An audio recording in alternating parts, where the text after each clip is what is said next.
Doctor, bienvenido a Conexión a Jesús, gracias por acompañarnos en este espacio. Doctora Isabel, muchas gracias. Bueno, iniciemos. ¿Qué es una neumonía, Doc? Bueno, para hablar de neumonía hay que resaltar que es una infección del parénquima pulmonar. Básicamente se puede presentar por múltiples etiologías. Puede ser desde la bacteriana, viral, puede ser también por hongos. Y es una de las infecciones más frecuentes en la población y una de las causas de mortalidad muy importante a nivel mundial. Vale resaltar también que es una de las enfermedades que se presenta más comúnmente en nuestra sociedad, sin obviar las enfermedades tanto por gérmenes muy comunes como gérmenes poco comunes, de los cuales hablaremos. Bueno, Doc, dentro de esta definición de neumonía, ¿cómo se clasifica? ¿Cuáles son las más representativas? Bien, la neumonía se puede clasificar como aquella asociada a la comunidad o aquella asociada a la hospitalización. La diferencia entre una y otra radica en los gérmenes. Los gérmenes de la comunidad son más sensibles, son más frecuentes. En cambio, los hospitalarios, los gérmenes son más agresivos, aumentan mortalidad, por lo tanto hacen más resistencia antimicrobiana. De ahí radica la diferencia entre si es de la comunidad o es hospitalario. Y en un paciente con una neumonía adquirida en la comunidad inmunocompetente, ¿cuáles serían los gérmenes en los que más debemos pensar? En aquellos pacientes que son inmunocompetentes, que no tienen síntomas de gravedad, que no tienen complicaciones o tienen bajos riesgos asociados como comorbilidades, los más comunes son el Streptococcus pneumoniae, que es el conocido como el neumococo, que es el más frecuente a nivel mundial. Luego estaría la Haemophilus influenza y de ahí para abajo una gran serie de patógenos como el Moxarella catarrhalis. También hay virus, también hay hongos, virus como el virus sincitial respiratorio, el Coxsackie, el coronavirus, que fue muy reciente, pero eso ya se ve de acuerdo a la presentación clínica.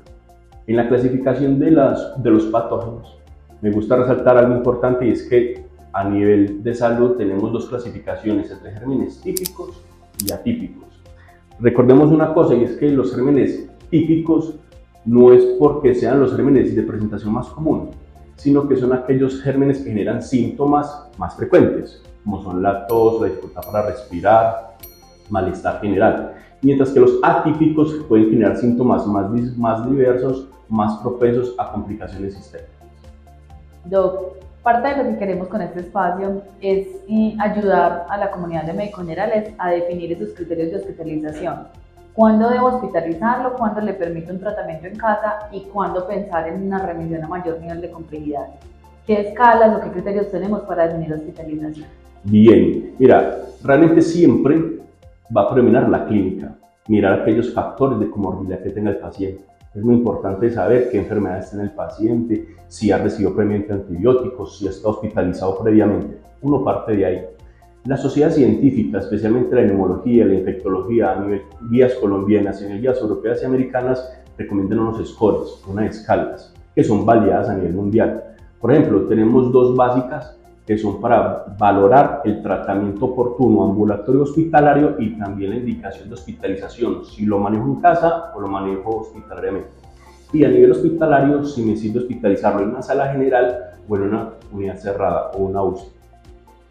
El CUR 65, que es una escala muy estudiada y muy aplicada en la práctica clínica, nos permite ver 5 factores: el estado de conciencia, la presión arterial, la urea, la respiración y la edad. Uno puede tener un CUR bajo de 1 que nos puede presentar un manejo del paciente ambulatorio, pero el paciente tiene mucha comorbilidad, es hipertenso, tiene POCTA, que está activo, ya usó antibiótico previamente y está taquicárdico hipotenso, me está dando que aunque me den un CUR bajito, ese paciente tiene indicación de hospitalización. Entonces, las escalas, los scores son aplicados para todos los pacientes, pero son una ayuda, más no son última palabra. Entonces, siempre tener presente la clínica del paciente y las comorbilidades. Pero igual el CUR es de muy buena utilidad. ¿Qué nos permite el CUR? Mirar la ubicación en ambiente del paciente ambulatorio hospitalario y nos va a dar unos valores. Por ejemplo, si nos da un CUR desde un punto, es para manejo ambulatorio. ¿Qué significa un punto? Quiere decir básicamente la mortalidad, lo que implica la mortalidad a corto plazo de ese paciente. Un CUR de 1 significa que ese paciente tiene un 1.5 máximo de muerte temprana. Entonces me está diciendo que el porcentaje es muy bajito, por lo tanto lo puedo manejar ambulatoriamente. Si me dan CUR, por ejemplo, de 2 puntos, está diciendo que el riesgo de mortalidad en el paciente es de 9.2%, el riesgo aumenta, por lo tanto, ese paciente es de manejo ambulatorio en sala general. Hospitalario. hospitalario. Eso es la general a nivel hospitalario. Y si nos da un curve de 3 puntos, eso nos está hablando de que la mortalidad ya aumenta más del 22%. Y lo que me está diciendo es que el paciente necesita más monitoreo, más cuidado y más seguimiento. Por lo tanto, tendría una indicación de hospitalización en una unidad cerrada, llamémosla UCI o unidad de cuidado especial. Tengamos presente que hay otra tabla, que es la PCI, que en términos dice que es el índice de severidad de la neumonía, que combina 20 variables en 4 o 5 grupos, que son los laboratorios, la clínica, la comorbilidad y la radiología. Para simplificarlo, básicamente es la misma, digámoslo, especificidad, sensibilidad, tiene un valor predictivo positivo bueno y un valor predictivo negativo bajo, que la hace muy confiable y es muy similar al COP65. De hecho, el PCI lo que te mira son variables que te permiten valorar la ubicación correcta del paciente. Ambas escalas sirven para lo mismo. Y si somos prácticos, esos porcentajes que te acabo de dar del 1, de 2 y de los 3 grupos se aplican tanto para el CUP como para el PCI y te sirven, obviamente. Pero siempre soy enfático en que la clínica, la comorbilidad y el estado clínico del paciente en su momento que se valore es independiente para ver dónde lo ubico y cómo lo manejo.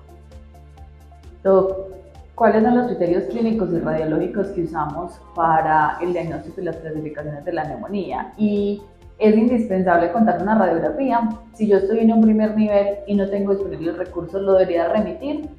¿O yo puedo en algún momento decidir hospitalizarlo en una baja complejidad sin una imagen? Bueno, partamos de una cosa, es que la neumonía, el diagnóstico obviamente es basado básicamente en la clínica, ¿sí?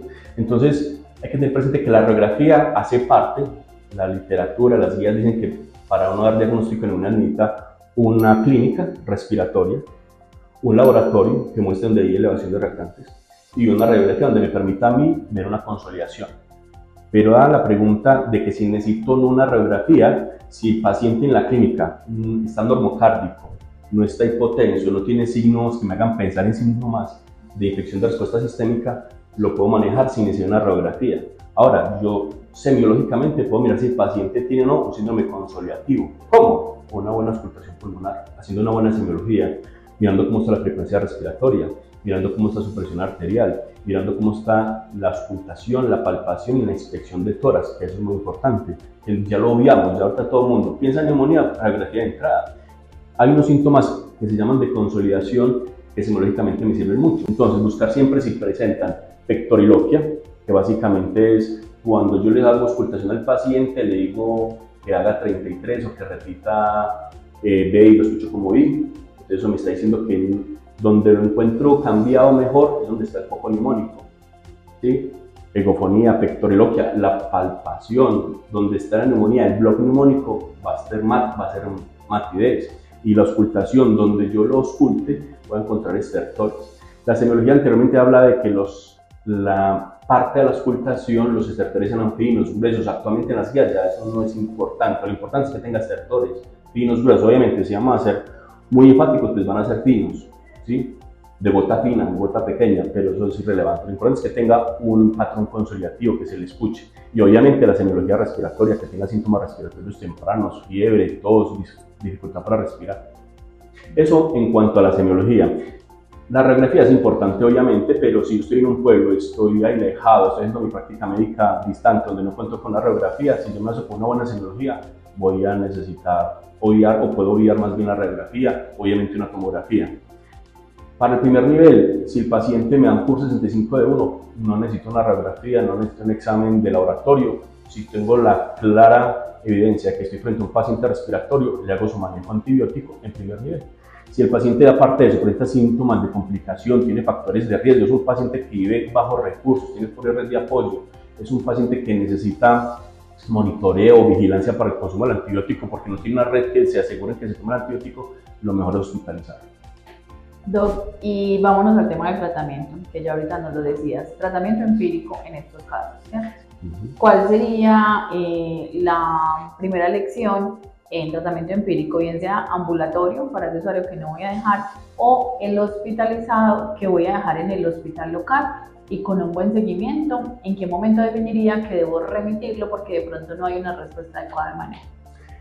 Tratamiento empírico, básicamente lo que recomiendan las guías es la amoxicilina, los betalactámicos. El uso de betalactámico hasta ahora viene funcionando perfectamente para los gérmenes del primer nivel o para los gérmenes de la comunidad, como mencionaba, el Streptococcus pneumoniae.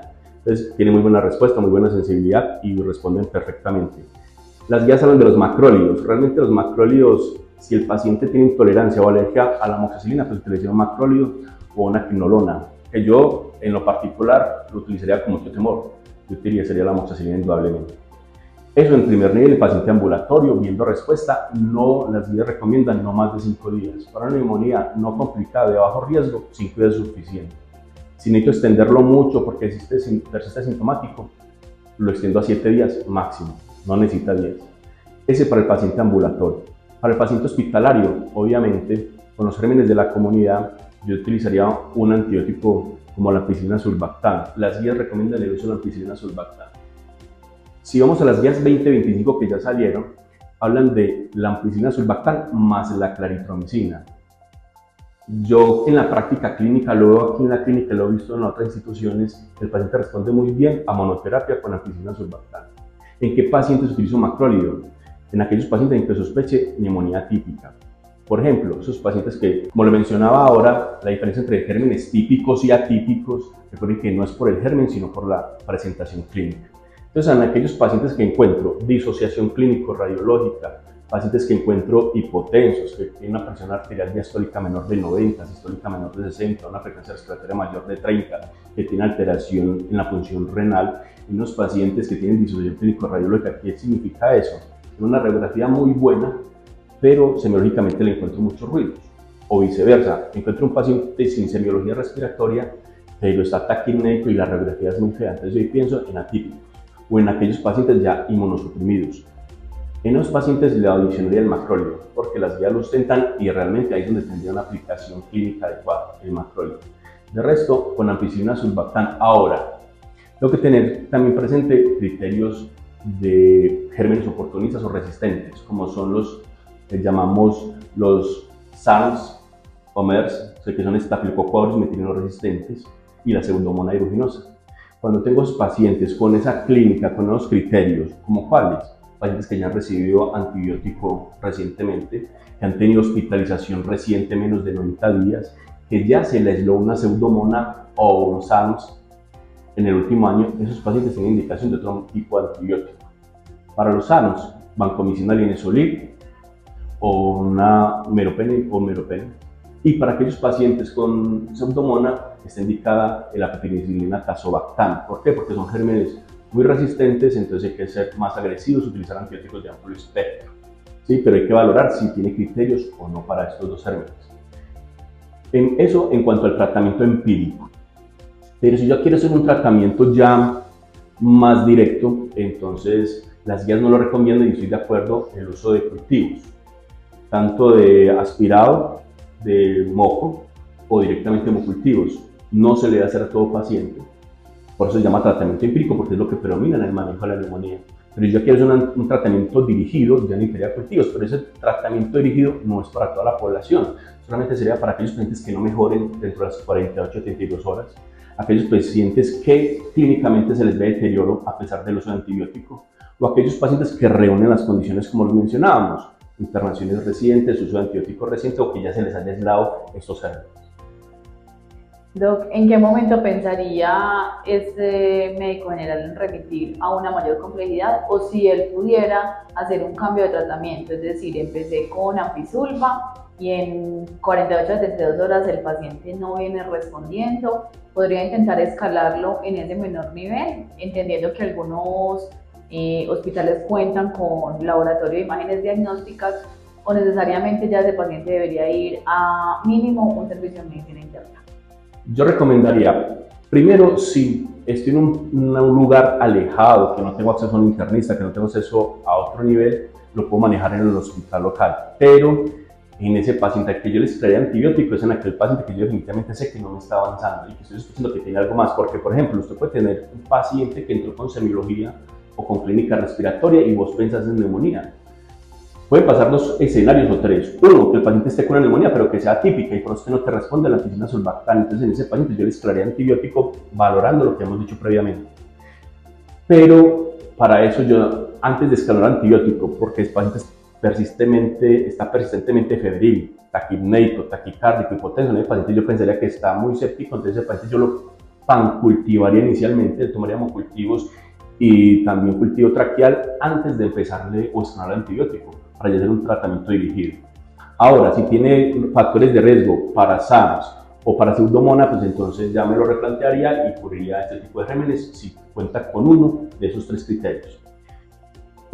Hay otras escalas que nos permiten ver de acuerdo a la complicación del paciente. Si ese paciente ya está séptico, ese paciente ya tiene criterios como necesidad de ventilación mecánica invasiva o uso de vasoactivos, el paciente está séptico, ese paciente se llaman criterios mayores de la ATS-ITSA, de las guías de infectología y neumología, para escalonar el manejo antibiótico y el traslado de ese paciente a una UCI, ¿sí? Y unos criterios menores, con 3 criterios menores como cuáles. Uno, la hipoxemia, una PAFI menor de 250. Otro, que el paciente esté hipotenso con requerimiento de fluidos, de líquidos endovenosos abundantes para poder recuperar presión. 3, que tenga una frecuencia respiratoria mayor de 30, que está muy taquímico con mala mecánica. 4, que ese paciente también esté requiriendo frecuentemente antibióticos o que haya recibido antibióticos previos. Son criterios menores que nos hacen pensar si el paciente, de acuerdo a las guías ITSA, necesita manejo en unidad cerrada. Bueno, Doc, para ir de pronto finalizando, ¿cómo influye el tema de la automedicación muy frecuente ahorita? Cuando el usuario ya me llega porque ha hecho una dosis de amoxicilina o la famosa acitromicina, ¿en qué influye si la ha hecho de pronto por un buen régimen, lleva 2 o 3 días pero con una dosis acorde? ¿Me cambiaría el manejo al momento de hospitalizarlo o no? Mira, hay 2 cosas ahí. Primero, no a la automedicación, es lo primero. Hay que dejar el mensaje a nuestros pacientes que no es adecuada la automedicación y más de antibióticos, porque eso genera resistencia. ¿Listo? Ese es el primer mensaje. Ahora, si el paciente viene ya automedicado, con un buen esquema y con un tiempo prudente y con buena respuesta, hay un mensaje por ahí que es muy claro: no tenerle miedo al éxito. Si el paciente ya se hizo un tratamiento y viene mejorando, ¿cuál es el problema de dejarlo como venía? Déjelo con su acitromicina, déjelo con su claritromicina o con su amoxicilina, complete 5 días de tratamiento y se acabó. Entonces, si él ya venía con un régimen automedicado pero adecuado, yo le completaría el tratamiento, le cerraría 3-5 días, dependiendo la evolución y como yo lo encuentre en el consultorio, y él lo dejaría, dándole siempre el mensaje de no automedicación y menos en antibióticos. Muchas gracias, Doc, por habernos acompañado en este espacio de fortalecimiento de la comunidad de médicos que hoy queremos como parte del compromiso de Angiosur desde su visión de cuidar y aportar en el continuum en salud, tanto desde la identificación del riesgo como desde el tratamiento y desde esa rehabilitación y reincorporación a la sociedad. Esto es parte de lo que hoy nos mueve a hacer estos encuentros académicos. Perfecto, muchas gracias.